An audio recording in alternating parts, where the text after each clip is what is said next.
This is the second part on the trigonometric expression, trying to find the maximum and minimum. Now we come to the third example. In the third example, we have cosine square x, right? So once again, we build up from cosine square x. From the previous page, we know that cosine square x is lying between 1 and 0.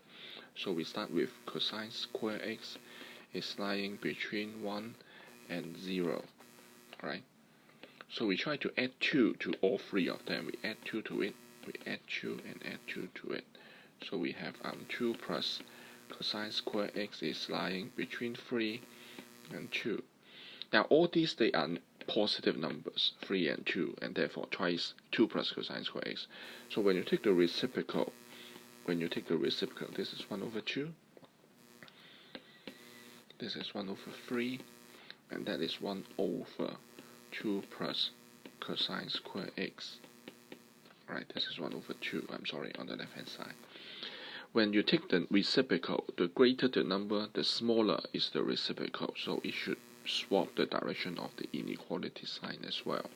Right, when you take the reciprocal, that was when I first talked about the inequalities here. Right, if a is the larger number, then 1 over a is the smaller number. Okay, so here when you take the reciprocal, you have to swap the direction of the inequality. And finally, we can multiply all of them by 2. 2 is a positive number, so we can keep the direction of the inequality. So that is 1 greater than equals to 2 over 2 plus cosine square x, and that is greater than equals to 2/3. So 1 will be the maximum value, and 2/3 will be the minimum value. Alright, so this is example 3. Alright. Now let's move on to the more complicated ones. Example 4, right? 2 plus sine x divided by 4 plus sine x. Alright. Now the problem is that there are 2 sine x there. Alright, you cannot build up from 2 different sine x. So we have to try to combine them so that there is only 1 sine x. We can try to change the numerator into something look like the denominator. So we can have we can change it to 4 plus sine x, alright, divide by 4 plus sine x. But you cannot just change the 2 to the 4 without paying for the price, but that's okay. We can subtract 2 at the end, alright. We can minus 2, so that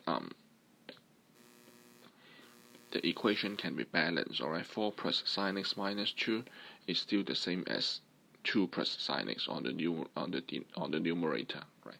But now we can split this into 2 parts. The first part is 4 plus sine x divided by 4 plus sine x. The second part is minus 2 over 4 plus sine x. Alright, we split over the purple negative sign. The first term here becomes a 1. So the whole thing is now 1 minus 2 over 4 plus sine x. Now you can build up the inequality from here, because there is only 1 sine x left. Alright. So we have sine x between 1 and minus 1. So sine x plus 4 will be lying between 4 plus 1 is a 5, and 4 minus 1 is a 3. Alright. We take the reciprocal, multiply to minus 2. We take the reciprocal first. So that is 1 over 4 plus sine x will be lying between 1 over 5 and 1 over 3. Alright, we have to swap the direction of the inequality when you take the reciprocal. And then we can multiply all of them to minus 2. We can multiply all of them to minus 2. But once again, when you multiply to minus 2, you have to yet again swap the direction of the inequality as well. So swap back and forth, it becomes the same direction. And eventually we can add 1 to all of them. Alright, we can add 1 to all of them. So after all, we have this expression, 1 minus 2 over 4 plus sine x will be lying between, this is 3/5, and over there is a 1/3. Alright, so we know 3/5 will be the maximum, and 1/3 will be the minimum. So we have the maximum of this expression is 3/5, and the minimum is 1/3. Alright, this is example 4. we have to combine the double occurrences of sin x into just a single sin x, and then we can build up the inequality from here. Okay? So one final example, that is example 5, right? We have two types of trigonometric function at the same time, twice cosine square x and 5 times sine square x. Alright. Now we know that you can remember that sine square x is between 1 and 0. Between 1 and 0. So is cosine square x, alright, between 1 and 0. But then it would be very wrong to say that the maximum value is 2 times 1 plus 5 times 1, because the maximum of sine square is 1, the maximum cosine square is 1. It's wrong. It's wrong. Because when sine square is 1, cosine square is not 1. It is the same x. So if sine square x is 1, in fact cosine square x is 0. So these two expressions, sine and cosine, they are competing against one another. One of them is greatest, the other is the smallest. It is a tug of war between them. So you cannot have both of them attain the maximum at the same time. That is wrong. Alright. So once again, it is the same principle. If there are two trigonometric functions, you cannot build up the inequality from here. We have to combine them into one. The way to do that is to make use of the inequality that sine square x plus cosine square x is 1. So we can use this inequality, we can use this identity to convert all the sine square into cosine square, or cosine square into sine square. Alright. So let's say we convert all the cosine square into sine square. So we have twice 1 minus sine square x, alright, plus 5 sine square x. So after all, it goes to 2 plus 3 sine square x. That is 2 plus 3 sine square x. So we can build up the inequality from here. Sine square x is lying between 1 and 0.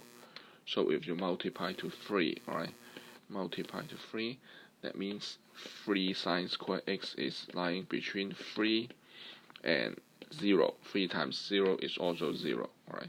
Finally, you add 2 to all of them. You add 2 to it. You add 2 to it. So you have 2 plus 3 sine square x.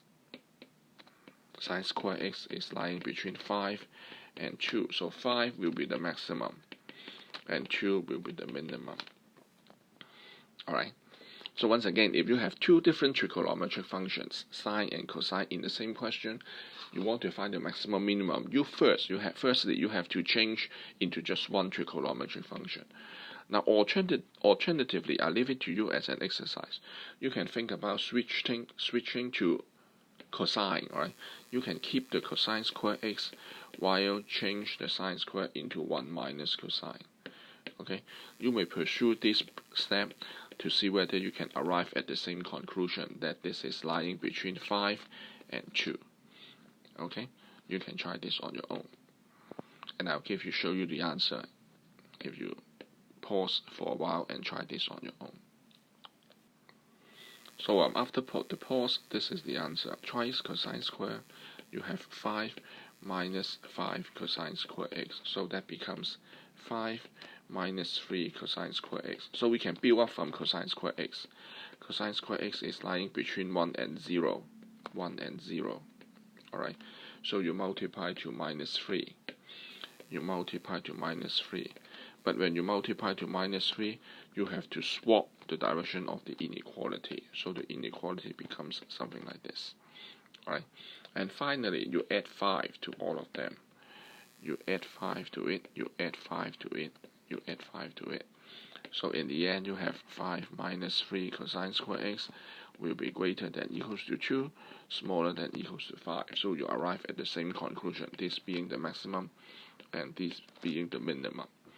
Alright, so this is how we find the maximum and minimum in trigonometric functions, based on these in the yellow box, based on these 4 inequalities about trigonometry. So this is it. Thank you.